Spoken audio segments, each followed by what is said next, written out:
മഹാസമാധി ദിനാചരണത്തിന്റെ ഭാഗമായി നാടെങ്ങും വിവിധ പരിപാടികൾ സംഘടിപ്പിച്ചു. ചേർത്തല താലൂക്ക് മഹാസമാധി ദിനാചരണ കമ്മിറ്റിയുടെയും Cherthala Sreenarayana memorial government boys higher secondary സ്കൂളിന്റെയും നേതൃത്വത്തിൽ സംഘടിപ്പിച്ച മഹാസമാധി ദിനാചരണ പരിപാടികൾ ശ്രദ്ധേയമായി.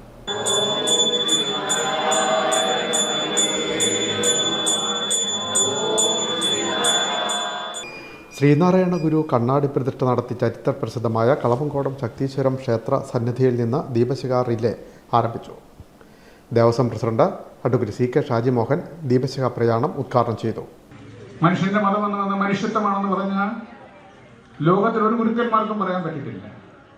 മനുഷ്യന്റെ മതം മനുഷ്യത്വമാണെന്ന് പറഞ്ഞ ഏക ഗുരുവും ശ്രീനാരായണ ഗുരു. അതുകൊണ്ടാണ് ശ്രീനാരായണ ഗുരുദേവന്റെ പ്രസക്തി, അദ്ദേഹത്തിന്റെ ദർശനങ്ങൾ ഇപ്പോൾ വിശ്വവ്യാപകമായി പ്രചരിച്ചുകൊണ്ടിരിക്കുകയാണ്. അദ്ദേഹത്തിന്റെ ദർശനങ്ങൾക്ക് പ്രസക്തി വന്നിരിക്കുന്ന കാലഘട്ടത്തിലൂടെ പോകുന്നു. മഹാസമാധി ദിനാചരണ കമ്മിറ്റി ചെയർമാൻ സി കെ വിജയഘോഷ് ചാരങ്കാട്ട് ദീപശിഖ ഏറ്റുവാങ്ങി സ്കൂൾ പ്രിൻസിപ്പൽ ടി ലേജു മോൾക്ക് കൈമാറി.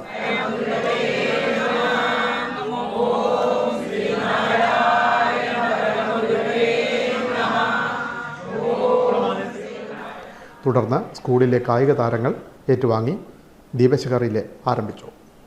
വിവിധ സ്ഥലങ്ങളിലെ സ്വീകരണങ്ങൾ ഏറ്റുവാങ്ങി ദീപശിഖ റിലേ ഉച്ചയോടെ Sreenarayana memorial government boys higher secondary school അങ്കണത്തിലെത്തി.